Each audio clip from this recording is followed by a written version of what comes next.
Staying with the U.S. now, Al-Qaeda claims to be behind a failed attack on a U.S. passenger jet that was going from Amsterdam to Detroit.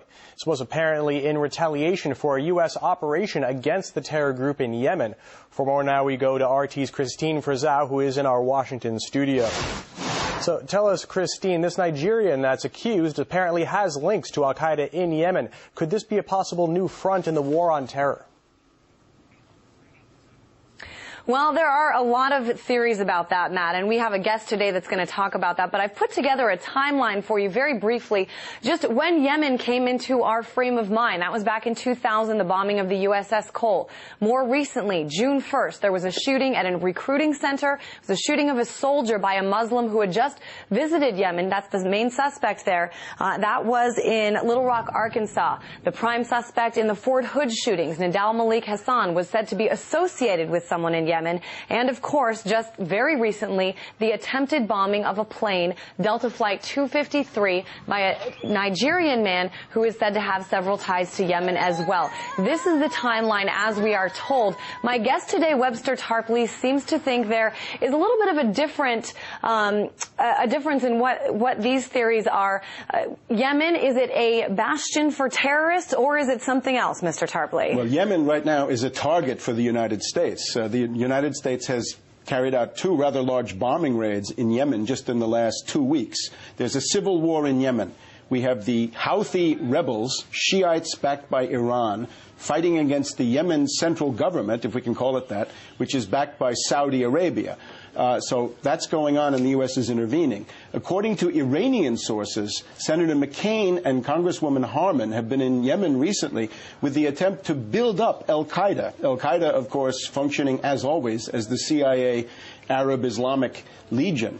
The connection here is that they're trying to build up a presence of Al-Qaeda in the Arabian Peninsula, a creation wholly of the U.S. intelligence agencies, so that they can play Saudi Arabia against Iran and fight against both. There's a strong current inside Saudi Arabia that would like to break away from the U.S. protectorate.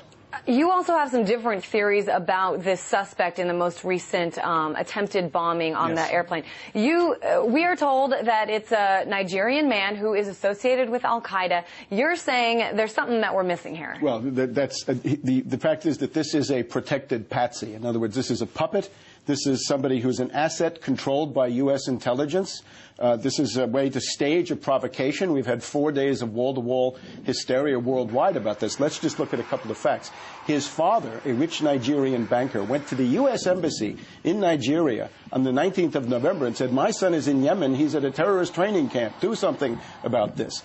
Nevertheless, the son is allowed to buy a ticket in Ghana, paying cash, $2,800, for a one-way ticket. He can get on the plane in Nigeria after entering Nigeria illegally, and when he gets to Amsterdam, he's apparently, I think, a mental deficient who can't make it from one gate to another. So according to an eyewitness account, there's a well-dressed Indian man who brings him to the gate for the U.S. flight and says, my client here, or my friend here, doesn't have a passport. Get him on. He's Sudanese, and we do this all the time. So you're saying there's no way this man should have been able to get on board the plane if he was, in fact, all the things that they're saying. What we need Real quick, I just need to wrap this up. Your very quick comment on the new axis of evil. Yeah, the new axis of evil is what we've heard all over the weekend and now from Obama today. It's Afghanistan, Pakistan understood as one thing, Somalia, and then Yemen. And I would say in terms of countermeasures, it's time to install a mole detector at the CIA and the FBI and fire